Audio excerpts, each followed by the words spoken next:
কেন্দ্রীয় বাজেটে খুশি নন চাষি থেকে সাধারণ মানুষ। যদিও বাজেট নিয়ে শুরু ইতিমধ্যেই রাজনৈতিক চর্চা।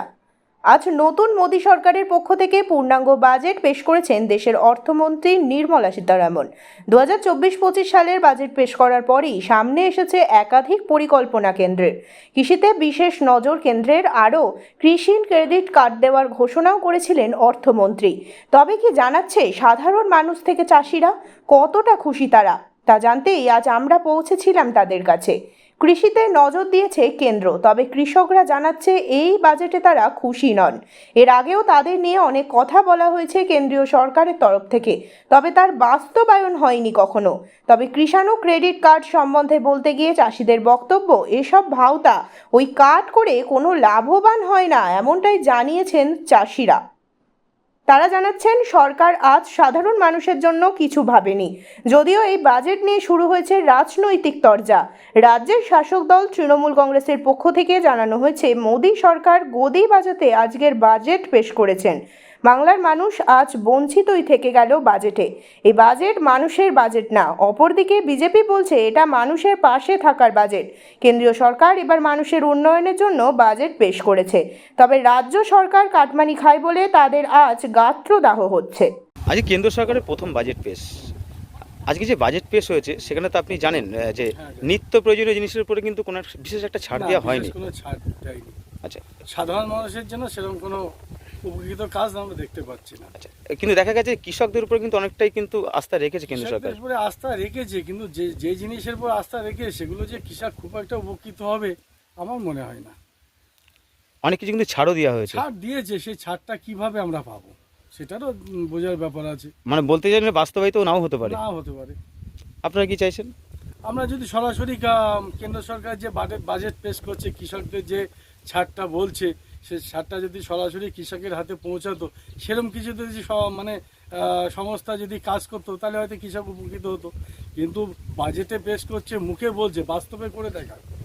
আর নিত্য প্রয়োজনীয় জিনিসের উপরে কিন্তু যেগুলো দাম বলছে কমিয়েছে, সেগুলো কৃষকের কোনো প্রয়োজনে আসে না। কৃষকের সারের ভর্তুকিটা, সারের পর যদি দাম কমায় কৃষক উপকৃত হবে। এই যে জমি রেজিস্ট্রি যে খরচাটা বেড়ে যাচ্ছে, এই সমস্ত কিছু কিছু ব্যাপারগুলো কৃষকের দিকে দেখলে ভালো হয়। আর যখন প্রাকৃতিক দুর্যোগ আসে তখন তো অনেক সমস্যা হয়। সমস্যা হয়, অনেক ক্ষয়ক্ষতি হয়। ক্ষয়ক্ষতির তো কিছুই পাওয়া যাচ্ছে না। ক্ষয়ক্ষতিগুলো তো আমরা কিছু পাচ্ছি না। মানে এই বাজেট পেশে কি আপনারা খুশি? আমরা খুব একটা খুশি না। কেন? চাষি মহল খুব একটা খুশি নয়। কেন? আমরা তো দেখতে পাচ্ছি না যে চাষির জন্য করবে, কোন জায়গাটায় করে দেবে, কিভাবে আমাদের দেবে। আমরা তো সেরকম কিছু দেখতে পাচ্ছি না। আপনার নাম?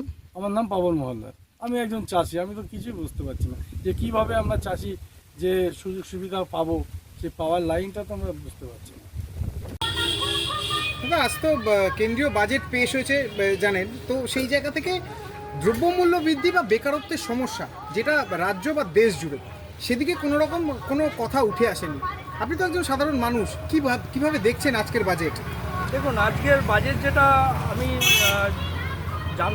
শুনলাম, যেটা তাতে আমরা সাধারণ মানুষ খুব একটা খুশি নয়। কারণ যে বাজেটটা আজকে সোনা বলুন, মোবাইল বলুন, এটা ওটা যে দামগুলো কমানো হয়েছে, এগুলো ধরুন বড়লোকের জন্য।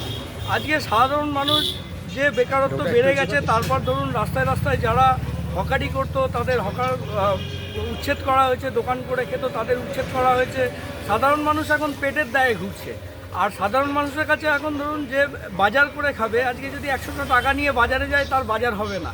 তাহলে সেই দ্রব্যমূল্য যেগুলো সাধারণ মানুষের দৈনিক লাগে, সেই দিকটা যদি দাম দর একটু কমানো হতো, তাহলে সাধারণ মানুষ কিন্তু ঠিকভাবে দুটো খেয়ে পড়ে বাঁচত। সেই দিকটা সরকার দেখেনি।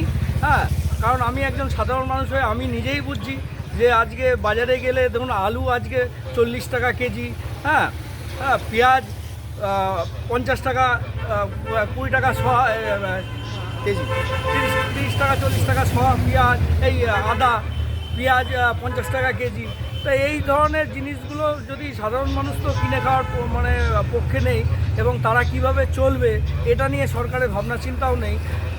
আমি তো দাদা এই বাজেটের প্রতি আমি আরেকটা প্রশ্ন রাখবো যে বেকারত্ব সমস্যা যেটা দেশ জেলা জুড়ে বা রাজ্য জুড়ে, সেখানেও কোনো রকম দেখুন, ছেলে মেয়েদের তো চাকরির কথা বাদই দিন।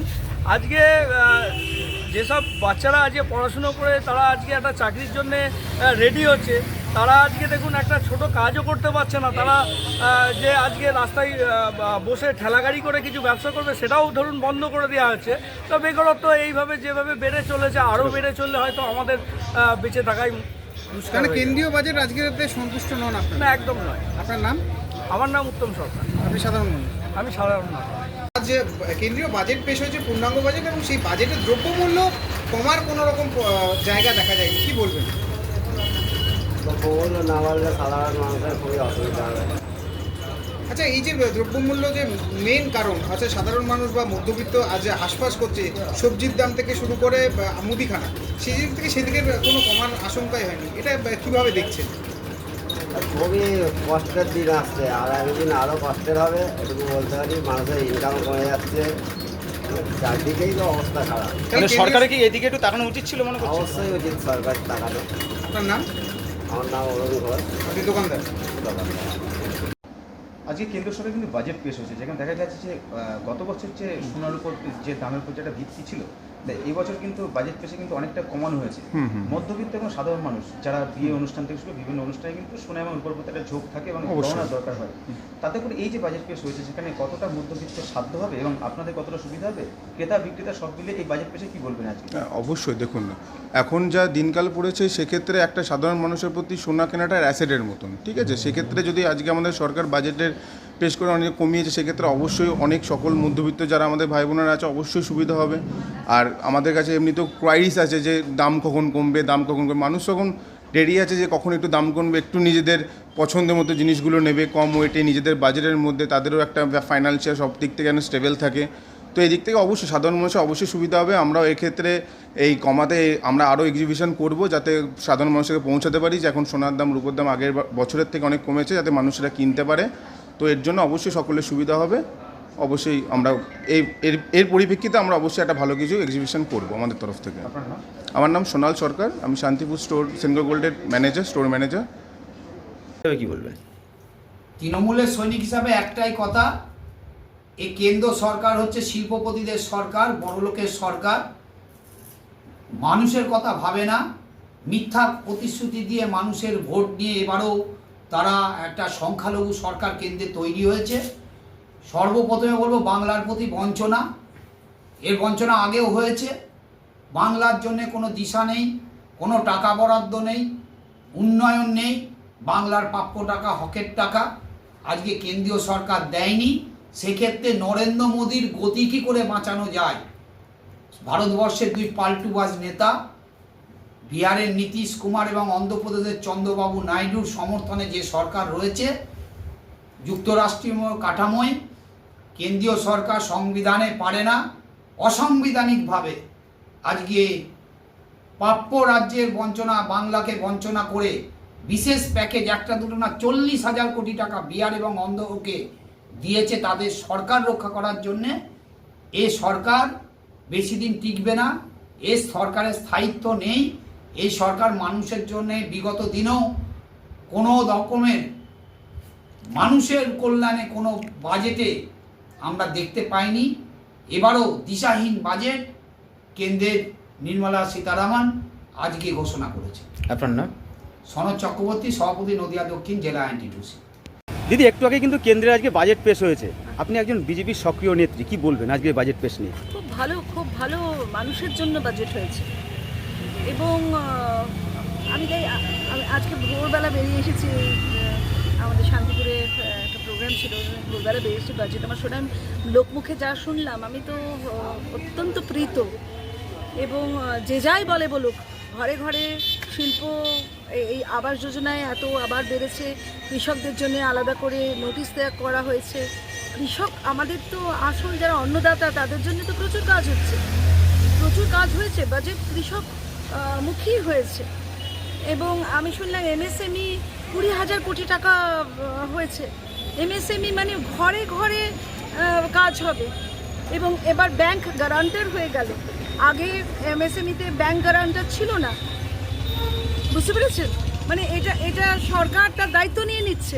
এর থেকে ভালো আর কি হতে পারে? তো সাধারণ মানুষ মুখী হয়েছে সব।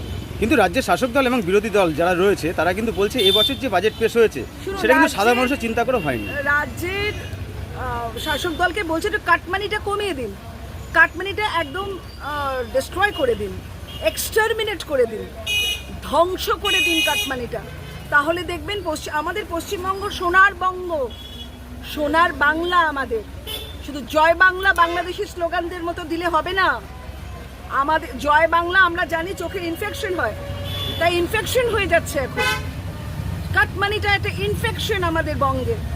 সুতরাং আমাদের বঙ্গবাসীও অনেক তাদের জন্য এই বাজেট কিন্তু বঙ্গবাসীমুখীও নিশ্চয়ই।